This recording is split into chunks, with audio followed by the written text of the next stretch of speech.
Hi Anna, good to have you back. So we're on second session of a 5-patient treatment plan, and what the initial symptoms were was sciatic nerve impingement, and we've located that as it's coming to the soft tissue at the deep glute 6 muscles. Okay, so it's a soft tissue nerve impingement. We've had some good success. It has regressed back, so that does two things. One, it tells us that the rehab that we were doing is not exactly what we need to be doing, but it also tells us that it's definitely soft tissue because well, not definitely, it's like 95% soft tissue because we got good, was they say 2 weeks of completely pain-free? Yeah. Perfect, okay. And you've been sitting again now, haven't you? There's been various habits and stuff. So generally when we add it all together, we add in, so after a myofascial release treatment, generally when we add in neuroplasticity, we add in habitual behavior, and we add in lack of strength through the muscles that we're targeting, so that targeted tissue that we want to strengthen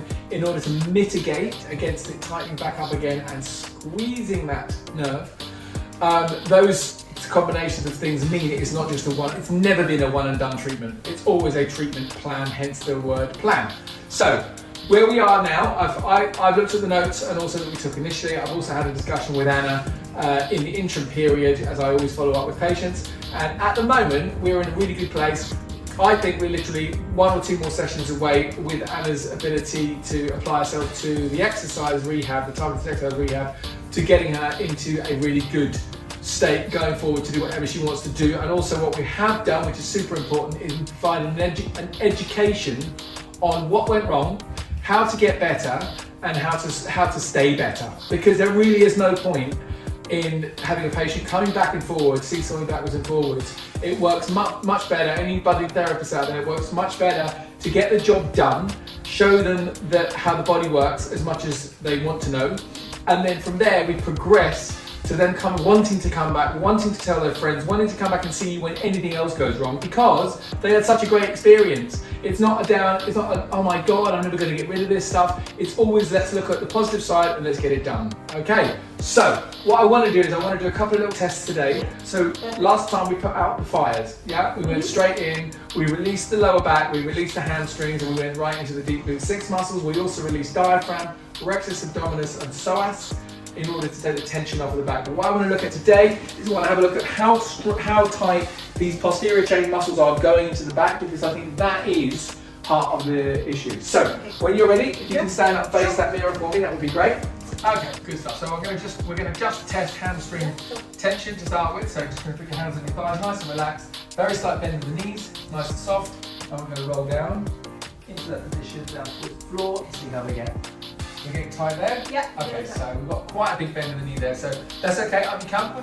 We'll also see if I'm going to just turn you sideways for the camera, so a bit more to me, and your feet as well. Perfect, that's there. So if we look here, we can see there's an excessive lumbar curve. We also have a slight sway back position. Now, to me, normally, if someone was happy in this position, I wouldn't do anything about it. I'm not going to start trying to fix the world, but we have got issues coming through here on the sciatic nerve area where that's being pinched. So this is all going to get short. This is getting stretched longer. So what we want to do is this is not acceptable at the moment. We can cut the problem. What we want to do, pull your lower core in. That's it. We want to bring that back to there. We want to bring that back to here, and that will also mitigate any forward head in the future. Anna's young. She's not getting too many bad habits at the moment, but we'll need to carry on, start to get her forward head posture, and we want to get out there straight away. Okay, good. So I'm going to just lie you on the floor now. We're going to test a little bit glute adductor strength, and we're also going to test glutes as well. Right, so what I want to do is I'm going to do 2 tests. I want to test adductor strength, and I want to test glute length. Okay, so we're going to have the feet slightly apart. We're going to do a short test now, so I want you to squeeze your legs as tight as you can together. Okay, and then relax. Any pain there? No. Oh, good. Okay, we're going to go for a slightly longer, and let's go now. Okay, there's more strength there. How does that feel better? Yeah, okay, and relax now. So let's go for that. Slightly longer. So, and squeeze now. Okay, so that feels much more deliberate and much stronger there, yeah? Okay, relax now for me. Good. Okay. Now we're going to go long still. Keeping the legs there. Okay, so let's drive into there. Okay, that's quite weak, isn't it? Yeah, it is. Yeah, okay. Any pain? No, okay, fine. Alright, now what I want to do is I'm going to take this leg long. Just relax out on the floor for me. You okay there with that knee? Okay, right. What I want to test now, so this is kind of simulating the pigeon pose, and this is also a technique. So I want to check that. So that's quite, I'm surprised actually, that's quite long. Is there any pain through the glutes through there at the moment? No? Okay, so resist now. I'm going to push in and then push back to me. Push back. Zero strength there, right? Yeah. Okay, so, right, so that's... There was a bit of pain when I was like... Okay, so that's quite telling actually. Okay, let's go to the left side. Okay, so we're long and weak. Okay, all right. So again, any pain there? No. So we've got loads of room there, and then a bit of push back to me. Push back. Slightly stronger, but still very weak. Okay, all right, that's good. Okay, so this is all information that then gives us an idea why the rehab, how to progress the rehab, and how we're going to go forward with treatment. Okay, let's go. Yeah. Time to get in the treatment room.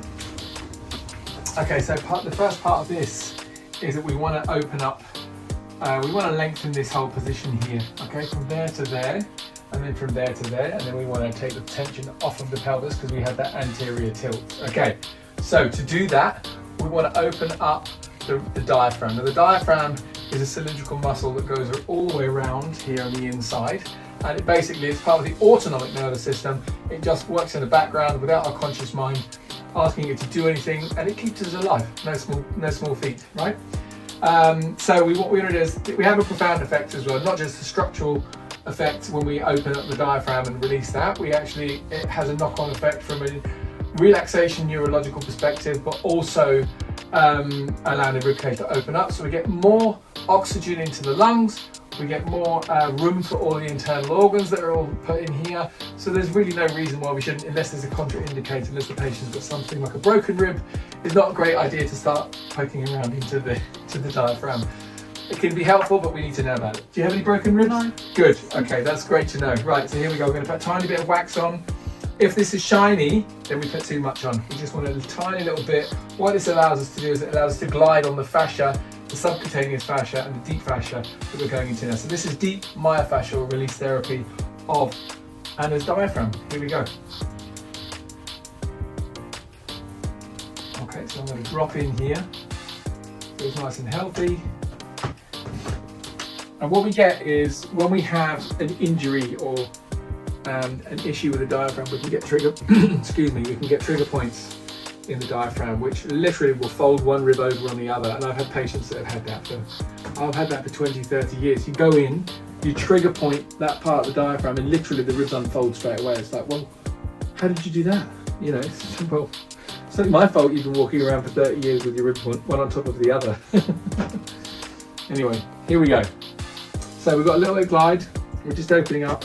And what we're actually doing here, so when we're hydrating, when we're releasing this fascia, we say release, but it's not actually release in that sense, it's hydration. We are literally hydrating the fascia in Anna's diaphragm. Okay, starts to open up when that liquid floods the area. There's a change in the chemical composition of the hyaluronic acid, and that's why it stays hydrated.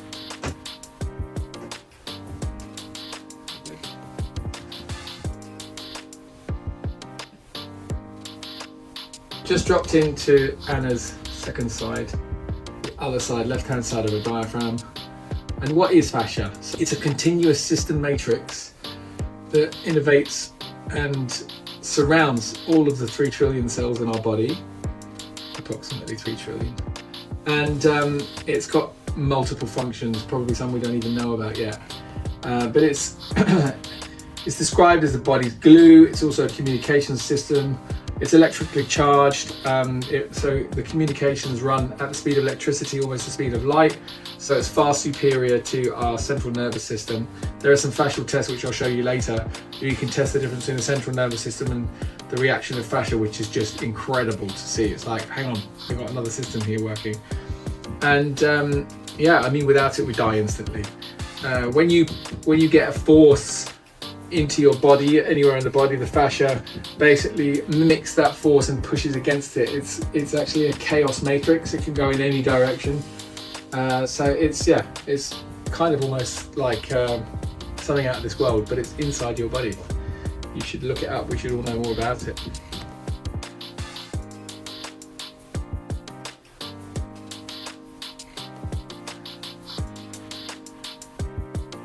So now we're going to link, so we've opened diaphragm up, we'll see the difference in a minute when she stands up. Now we're going to come all the way up through here to lengthen this tissue. So we start at the pubic bone and we come all the way up to the diaphragm, to the sternum, sorry. Okay, tiny bit of wax again, and we're going to come here and then glide up.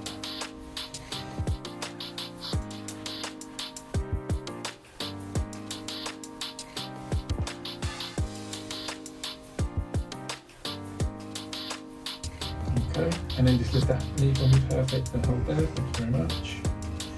Great. You right? Okay, and we go for soft tissue release.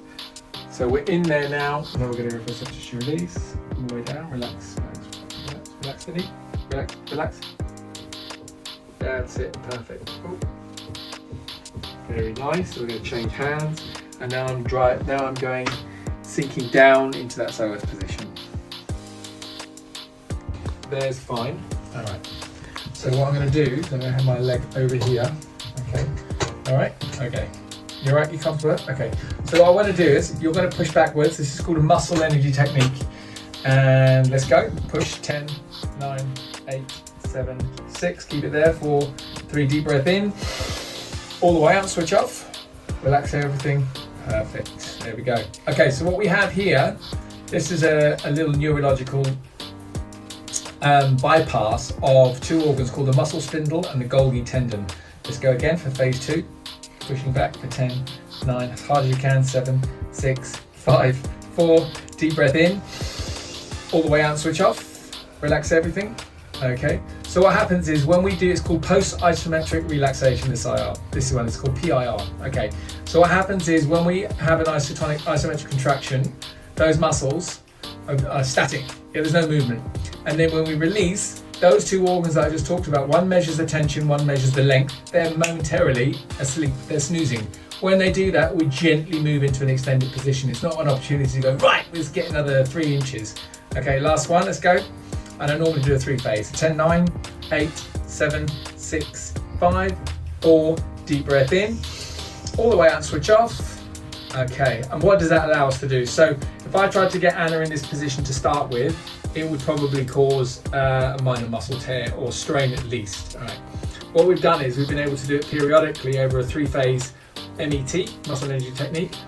We're now stretching these glutes out, deep glute rotators and all the glute muscles, and we're basically ready for her to start a rehab tomorrow. Okay, good, good. Okay, so relax again here. All right. You okay? Okay. Good. So you just let me know. So again, I'm always looking at the patient's face because they might not know they've got an injury, but they only feel it when we're going into the stretch position. So I'm going to push here, there's a point of bind, I can feel a bit of bind there, and then you're going to push back against me for 10, 9, 8, 7, 6, 5, 4, deep breath in, all the way out, switch off, and then look, it almost wants to go into that extended position. Stretching all of that tissue through there, and then we're going to go for phase 2. When you're ready, let's go for 10, 9, 8, 7, 6, 5, 4, deep breath in, all the way out, switch off. Okay. 3rd and final phase, let's go.